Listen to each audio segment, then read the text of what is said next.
যারা সারা জীবন শহরে বাস করেছে তারা শীতকালে গ্রামের সন্ধ্যা নামতে দেখলে অবাক হয়ে যায়। শীতের সন্ধ্যা পল্লীগ্রামের এমন এক রূপকে তুলে আনে যার সামনে বিশাল বিশাল ঝাঁ চকচকে রেস্তোরাঁর আলোর ঝলকানিও ফিকে মনে হয়। মেঠো রাস্তার ওপর দাঁড়িয়ে মাঠের ওপর ডুবন্ত সূর্যের আর কুয়াশার এই খেলায় মন দিয়ে দেখছিল সুকুমার। সাইকেল চালিয়ে যেতে যেতে কখন যে এই দিকে তাকিয়ে থমকে গেছে নিজেই জানে না। এমন সময় একটা লোক হন্তদন্ত হয়ে রাস্তা ধরে এগিয়ে এলো। মনে হলো তাকেই খুঁজছে। এই যে ডাক্তারবাবু, ওহ, এই আপনাকেই খুঁজতে আপনার চেম্বারে গেছিলাম। ওই কম্পাউন্ডার ছেলেটা বলল আপনি বটতলার দিকে গেছেন, তাই আমিও সেই দিকেই যাচ্ছিলুম আর কি। ও, তা কি ব্যাপার? কোনো দরকার নাকি রুগী দেখতে যেতে হবে? কোনটা? এগে ঠিকই ধরেছেন। আপনাকে ব্যাপারখানা খুলেই বলি, আমার নাম বাসব ঘরামি। আমার বাড়ি হলো গিয়ে নীলপুর, এই গ্রামেরই পাশের গা। আমার জ্যাঠার খুব হাঁপে টান উঠছে সকাল দিয়ে, তার জন্যই আপনার কাছে আসছিলুম। সন্ধে হওয়ার আগে যাতে আপনাকে সাথে করে নিয়ে যেতে পারি। সুকুমার এই নবীনতলাতেই নতুন, তার ওপর আবার পাশের গাঁ নীলপুর। কি করবে ভাবতে লাগলো। একেই এই গাঁগঞ্জে সামান্য রাত হলেই ঠান্ডায় কাঁপুনি লাগে। কি হলো ডাক্তারবাবু, এত ভাবতেছেন কেন? আমার সাথে এখনই চলেন। আধার বেশি গাঢ় হলে সমস্যা হবে। আর আপনি জ্যাঠাকে দেখে না হয় আমার বাড়ি থেকেই যাবেন। না মশাই, এখনই তো যেতে পারবো না। এখন আমায় বৈকুণ্ঠবাবুর বাড়ি যেতে হবে। আপনি ঠিকানা আর রাস্তা বাতলে দিয়ে যান, আমি ঘন্টা দুয়েক পরেই রওনা দেব। লোকটা এ কথায় যেন কেমন ভয় পেল। নামতে থাকা আঁধারের দিকে তাকিয়ে ভয়ে ভয়ে বলল, রাতে যাবেন নাকি? ইয়ে না মানে, আহ, আমাদের নীলপুরে রাতের বেলা আবার একটা সমস্যা আছে। আপনার কিছু হয়ে গেলি যে।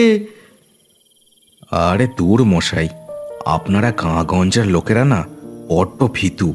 শুনুন, আমি এই গ্রামে এসে জনসেবা করার জন্য ডাক্তারি করছি ঠিকই, আদতে কিন্তু খাস কলকাতার ছেলে। ভূত প্রেত ওসব তো মানিই না, আর মানবও না। যাকগে, আপনি বললে বলুন, নইলে আমি গেলাম। লোকটা এ কথায় খপ করে সুকুমারের সাইকেলের হাতল চেপে ধরল। তার মুখে আরও ভয়ের ছাপ। আচ্ছা আচ্ছা, শুনুন, এখান থেকে সোজা গেলে খালের সাঁকো পাবেন। সেটা দিয়ে ডান দিকে ঘাসের জমি পেরোলে পিচের রাস্তা। ওইখানেই খাল পাড়ে আমার বাড়ি। তবে একটা কথা, রাস্তায় কোথাও দাঁড়াবেন না, একবারে সোজা না থেমে আমাদের বাড়ি যাবেন। দয়া করে এটা মানবেন শুধু। আমরা অপেক্ষা করব। আসবেন, কিন্তু জ্যাঠার অবস্থা তেমন ভালো না। সুকুমার সম্মতি জানিয়ে আর কোনো কথা না বলে সাইকেলটা চালিয়ে দিল মেঠো রাস্তাটা ধরে। লোকটা এক দৃষ্টে তার চলে যাওয়াটা দেখল। তার চোখে মুখে গভীর চিন্তার ভাব ফুটে উঠল। হে ভগবান, রক্ষে করো। আর ডাক্তার যেন ঠিকভাবে আমাদের বাড়ি পৌঁছায়, সেটা দেখো। নেবুর খপ্পরে যেন না পড়ে। নিজের মনে এ কথা বলে লোকটা হাঁটা দিল আবার নিজের গন্তব্যের দিকে। সুকুমার এই নবীনতলায় নিজের ডাক্তারির চেম্বার খুলেছে মাত্র মাস সাতেক। ডাক্তারি পাশ করে গ্রামের মানুষের সেবা করার জন্য এমন একটা ঝুঁকি ভরা পদক্ষেপ নিয়েছিল সে। এখন বেশ কেটে যাচ্ছে তার দিনগুলো। বৈকুণ্ঠ সমাদ্দারের বাড়ি বেশ পুরনো। ঝোপ আর লতা গুল্মে ঢাকা বাড়িখানার মধ্যে বুড়ো লোকটা একাই বাস করে। এ তল্লাটে আসার পর এই লোকটাই সুকুমারকে চেম্বার তৈরিতে সাহায্য করেছিল। সুকুমারকে সাইকেল নিয়ে দোরের সামনে আসতে দেখে বৈকুণ্ঠবাবু বলে উঠলেন, আরে ডাক্তার যে, এসো এসো। আমি তো ভাবলাম খবর পেলে কিনা আবার। এসো, বসো। না কাকু, আজ আর বসবো না।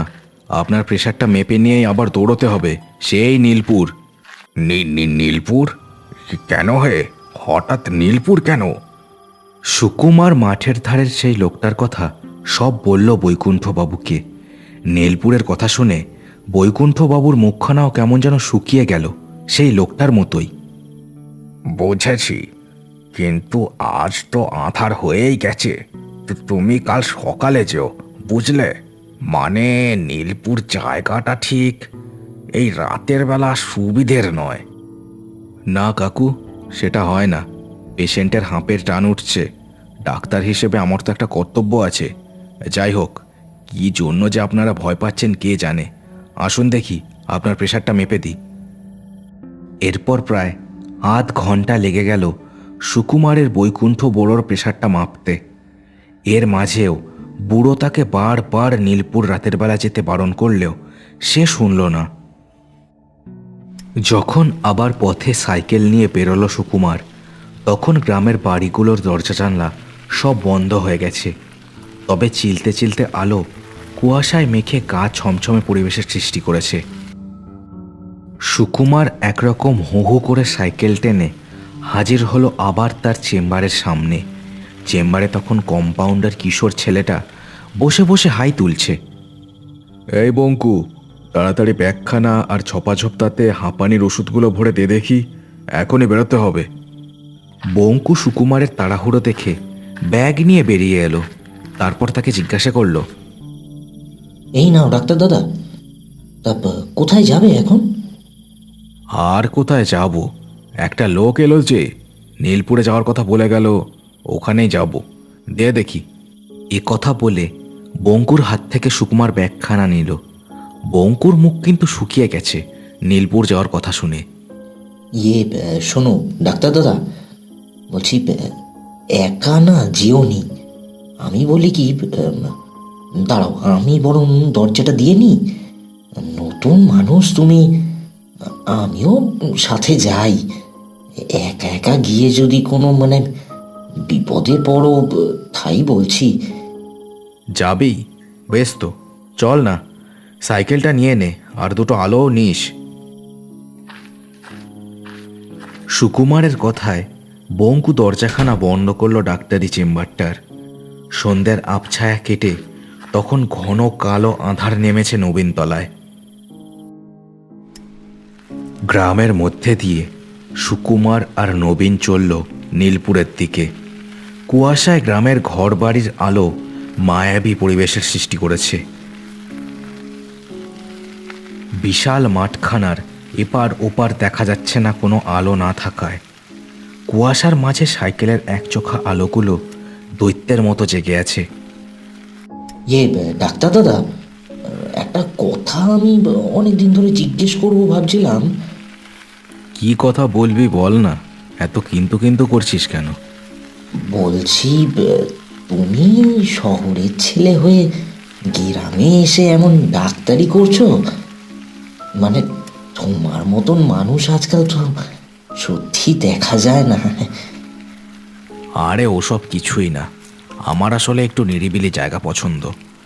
আর এখানে এককালে আমার এক মাসির বাড়ি ছিল, আমি কোনোদিনই আসিনি। তবে ওই বৈকুণ্ঠবাবুর কাছ থেকে খবর পেয়ে এখানে এসে চেম্বার খুললাম। এখন তো গ্রামের লোক দিব্যি আমাকে আপন করে নিয়েছে, আমি এতেই খুশি। এসব কথা বলতে বলতেই তারা মাঠখানা পেরোলো। এরপর খালের ওপর কাঠের ব্রিজটা তাদের পেরোতে হবে। কি ঠান্ডা গো ডাক্তার দা, নবীন তলায় তো এত ঠান্ডা ছিল না। এই নীলপুরে ঢুকতেই হঠাৎ ঠান্ডাটা কেমন একটা বেড়ে গেল না? সুকুমারও সেটা অনুভব করেছে। খালখানা পেরোতে পেরোতেই যেন হাড়ের ভেতর পর্যন্ত জমে গেল তাদের দুজনেরই। নীলপুর গ্রামে ঢুকে তারা দেখল চারিদিকে শুধু ঘাস বন, মাঝে কাঁচা রাস্তা। দূরে বাড়িঘর দেখা গেলেও পথে কোনো লোকজন নেই। তার লোকটার বাড়ি কত দূর গো ডাক্তার দা?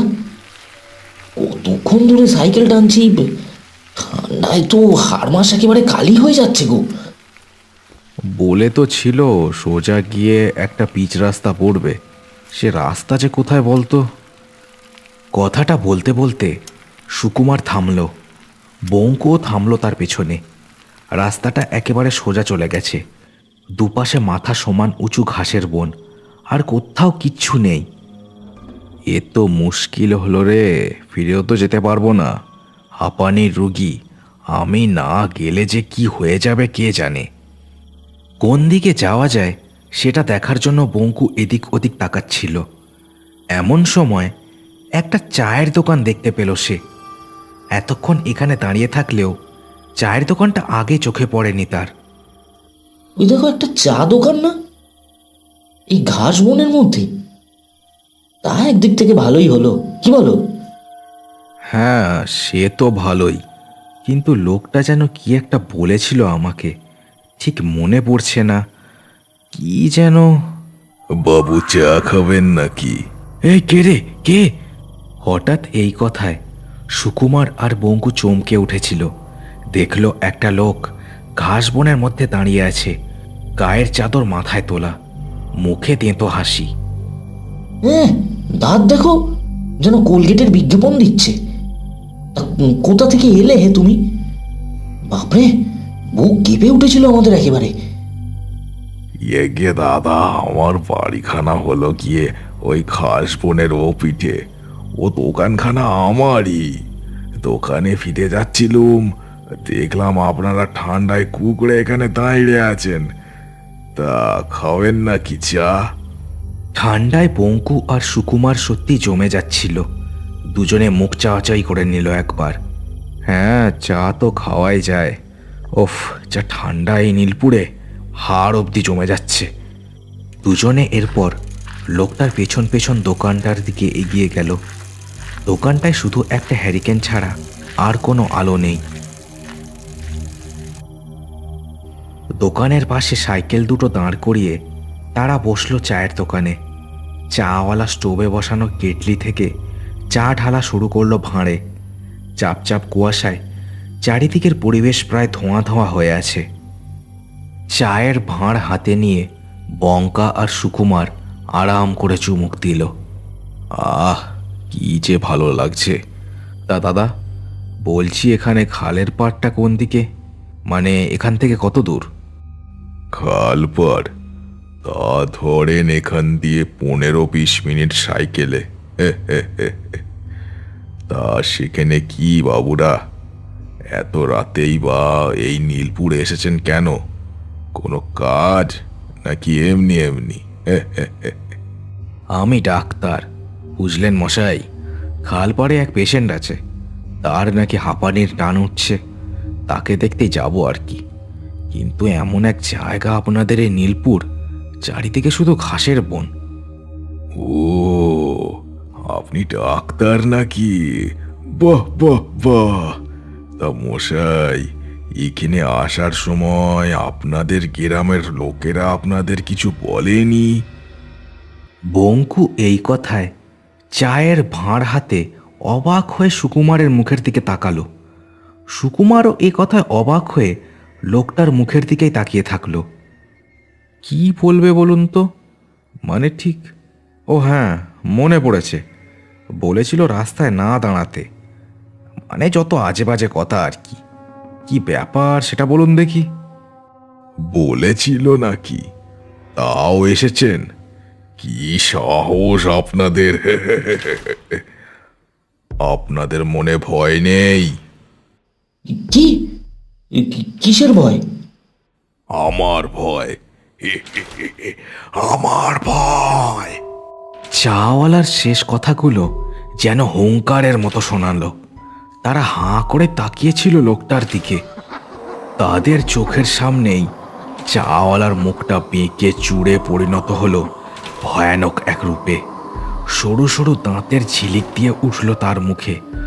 দু চোখে রক্তের জন্য দেখা গেল লোভ। কি বাবুরা, আমায় দেখে ভয় লাগবে না? লাগবে না আমায় দেখে ভয়? এ কথা বলেই বিশাল এক লাফে তাদের সামনে এসে পড়ল সে। সুকুমার আর বঙ্কা এই দেখে প্রাণ ভয়ে পড়িমড়ি করে লাফ দিয়ে বেরোলো দোকানের বাইরে। তারপর প্রাণপণে দৌড় দিল যেদিকে দু চোখ যায় সেদিকে। ছুটতে ছুটতে দুজনে আবার ঢুকে পড়ল সেই ঘাস বনে। দু হাতে পায়ে ছড়ে যেতে লাগলো তাদের, তাও দৌড় থামালো না তারা। তাদের পেছনে তখন সেই চাওয়ালাটা দাঁত বের করে চার হাত পায়ে ঘাস মারিয়ে ছুটে আসছে। তাকে দেখে মনে হচ্ছে নরকের কোনো ভয়ঙ্কর জীব। দৌড়তে দৌড়তে তারা কোনো রকমে এসে বসলো ঘাসের ঝোপের মধ্যে। তাদের ভেতরটা যেন শুকিয়ে গেছে ভয়ের চোটে। ও ও ও ডাক্তারদা, ও ওটা কি ছিল গো? ও ও ডাক্তারদা। সুকুমার তখন নিজেই ভয়ের মধ্যে ছিল। দু চোখ বিস্ফারিত করে সে চারিদিকে দেখতে লাগলো। বিজ্ঞান মনস্ক তার মন যেন কোনোভাবেই আজকের দেখা এই দৃশ্য মানতে পারছে না। ডাক্তারদা, আমি বুঝেছি। এ- এ এ নিশ্চয়ই ওই ওই ওই নেবুর ভূত। নেবু? নেবুটা আবার কে? কি যাতা বকছিস? আমি আমার বাপের মুখে শুনেছি, এই এই নীলপুরে নাকি প্রায় ওই 20 বছর আগে নেবু নামের এক চাওলা ছিল, বুঝলে? ওই ওই ওই লোকটা নাকি না একেবারে হাড়ে বজ্জাত ছিল। হেন খারাপ কাজ ছিল না সে করেনি। চুরি, ছিনতাই, খুন, মানে সব করতো সে। গ্রামের লোক ও সাধারণ চাওলা ছিল কোনো সন্দেহ করতো না, কিন্তু পাপের ঘোড়া তো একদিন পূরণ হবেই। সে একদিন ধরা খেলো গ্রামের লোকের কাছে। আরে সে তারপর সবাই মিলে এক ঘরে করলো। গ্রামের বাইরে নাকি কুড়ে বেঁধে বসবাস করতো। বয়সকালে সে শেষে রোগে ধুকে ধুকে এই এমনই নাকি ঘন শীতের ঠান্ডায় মরেছিল। তারপর তারপর কি হলো? তারপর থেকেই নাকি শীতকালে রাতের বেলায় তাকে দেখা যায় ওই গ্রামের আনাচে কানাচে। কিন্তু কিন্তু এইসব তো গল্প কথা। আমি আমি তো কখনো বিশ্বাস করিনি এসবে। বিশ্বাস করা উচিত ছিল। বড় মানুষে যখন কিছু বলে বিশ্বাস করে নেওয়া উচিত। প্রেতটা যে এতক্ষণ তাদেরই সামনে ঝোপের মধ্যে বসেছিল তারা বুঝতেও পারেনি। দুজনের মুখে ভয় যেন সাদা ছাইয়ের মতো লেপ্টে আছে। পাথর হয়ে গেছে তারা। কে ডাক্তার? এখানে চিকিৎসা করতে এসো? এদিকে আমি যখন ঠান্ডায় কুকড়ে মরেছিলাম গ্রামের লোক আমার দিকে ঘুরেও তাকায়নি। ঠান্ডায় থুকে থুকে কুঁড়ের মধ্যে পড়ে মরেছিলাম আমি। আর তুই বেটা এসেছিস এই নীলপুরে চিকিৎসা করতে? এত বড় সাহস! বলেই সে হাওয়ার বেগে ডাক্তারকে নিয়ে গিয়ে ছিটকে ফেলল ঘাসের বনের আরেক দিকে। তারপর তার একটা পা ধরে তুলে ধরল ওপরের দিকে। নিজের মুখের সামনে নিয়ে মরা ইঁদুরের মতো গন্ধ শুকতে লাগলো ডাক্তারের গায়ের। ওষুধ ওষুধ গন্ধ? ম্যাগো, যাক তোকে আগে খাই, তারপর ওই ওই বাচ্চা ছেলেটাকে খাবো। বঙ্কু এ কথায় পাথরের মতোই বসে রইল সেই ঘাস বনের মধ্যে। উঠে পালানোর কথাও সে যেন ভুলে গেছে। প্রেতখানা এবার হাঁ করল। দাঁতের শাড়ির মধ্যে থেকে ভ্যাপসা গন্ধে গা গুলিয়ে উঠল সুকুমারের। সে চোখ বুজে ফেলল। হঠাৎ কোথা থেকে একটা সাদা মূর্তি এসে আছড়ে পড়ল প্রেতখানার ওপর। সুকুমার ছিটকে গেল ঘাসবনের আরেক দিকে। সাদা মূর্তিটা শক্ত হাতে চেপে ধরেছে প্রেতখানার গলা। প্রেতটা দু হাতে ছাড়ানোর চেষ্টা করেও কোনোভাবে ছাড়াতে পারছে না সেই শক্ত হাতের বাঁধনি। সাদা মূর্তিটা যে আসলে কে তা বুঝতে পারল না সুকুমার। একজন বুড়ো লোক, কিন্তু সেও যে মৃত আর ওই চাওয়ালার মতোই একটা প্রেত, তাতে কোনো সন্দেহ নেই। সে শূন্যে তুলে ধরল এবার চাওয়ালার প্রেতটাকে। এরপর যেন ধীরে ধীরে সে শুষে নিতে শুরু করলো চাওয়ালার কালো দেহখানা। প্রেতটার গোঙানিতে আকাশ বাতাস কাঁপতে লাগলো সেখানকার। প্রেতখানার দেহ হাওয়ায় মিলিয়ে যাওয়ার পর সাদা মূর্তিটা তাদের দিকে ঘুরে তাকালো। তার মুখে যেন এক চেলতে হাসি। কয়েক মুহূর্ত কুয়াশার মতোই নিস্তব্ধ হয়ে রইল সে জায়গাটা। ঘাসের ময়দানে ঝিঁঝির ডাকও আর শোনা যাচ্ছে না। সাদা মূর্তিটা কোনো কথা না বলে এরপর ধীরে ধীরে কুয়াশার মধ্যে মিলিয়ে যেতে লাগলো। সুকুমার আর বঙ্কু হতবাকের মতোই তাকিয়েছিল এই দৃশ্যের দিকে।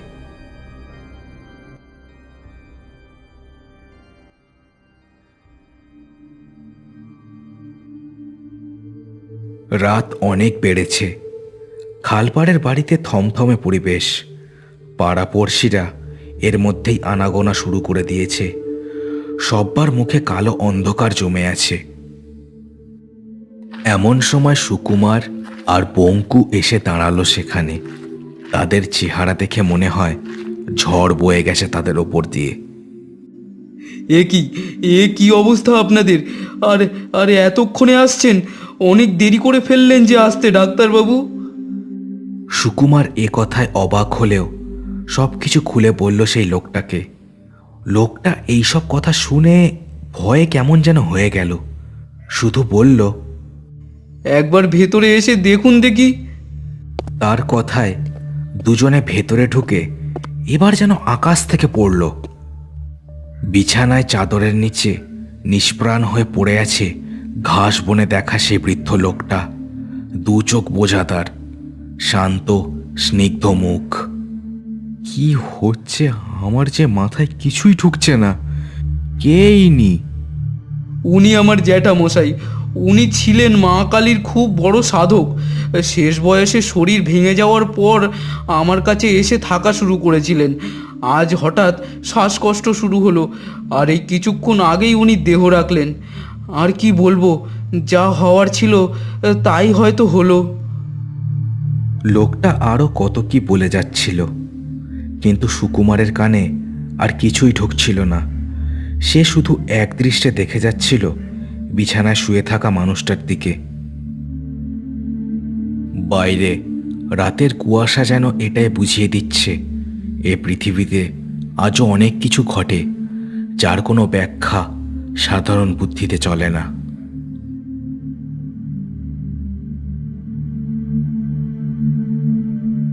দেখতে দেখতে ঠান্ডা পড়েই গেল।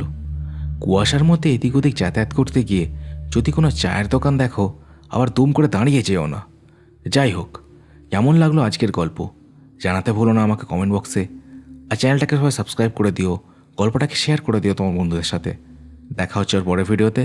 সবাই খুব ভালো থেকো।